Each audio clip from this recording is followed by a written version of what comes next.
Hello and welcome to a quick and dirty review of the Keweisi USB current and voltage detection meter. I think it's pronounced Keweisi. I don't know how to pronounce it, probably in Chinese, but overall I think it's a first impressions. I think it's a very nice device. It definitely has a nice clear plastic case. You can see all the componentry inside it. Seems to be some form of a microcontroller here. There's the solder joints for the 7-segment or 8-segment for this matter, because there is the dot on it, 8-segment displays. You can see a bunch of resistors, some capacitors, some labeled components, but the build quality on the PCB seems to be quite nice. The plastic case, on the other hand, is a bit more flimsy. I think they could have done the cutouts a bit better, and the USBs could have lined up a bit nicer. But besides that, it doesn't look too bad for this low price, which I'll explain in a moment. It's quite a nice portable current and voltage detector. You can probably use it to identify overvoltage problems, or you can use it to determine the current output of a certain USB charger.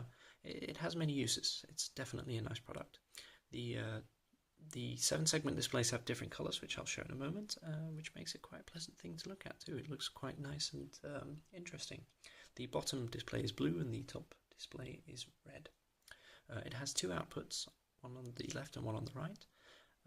The outputs do not have any current differences, so they both can do a max of 2 amps, I think, depending on the source voltage of source current of the USB charging device.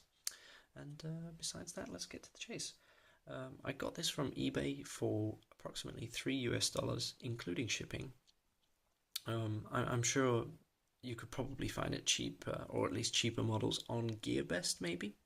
But I specifically wanted this model because of the 2 outputs, so I can maybe use it as a simple splitter to charge devices up, to charge multiple devices up on a single port battery bank such as this one. I'll quickly power it on now to show how the device looks. As you can see, there is a voltage display at the bottom and a current draw display. There's no current being drawn from any port right now, so it displays 0. The reason why the device shows 5.14 volts, and this is not a measuring inaccuracy, this is actually a correct value, is because due to the fact that the power bank is not under load. Let me quickly switch that back on. Since the power bank is not under load, the power bank has a higher than expected voltage. As soon as you apply resistance through by adding a device that draws current, you'll definitely lower this voltage back down to the 5.3 range, which is within reasonable margin of error. Besides that, I think it's a great product. I would definitely endorse it. I will leave similar product links in the description from Gearbest. Definitely not the same model, but probably the same brand. And I'll also leave the eBay purchase links down in the description. Thank you very much for watching, and stay tuned for more quick and dirty reviews.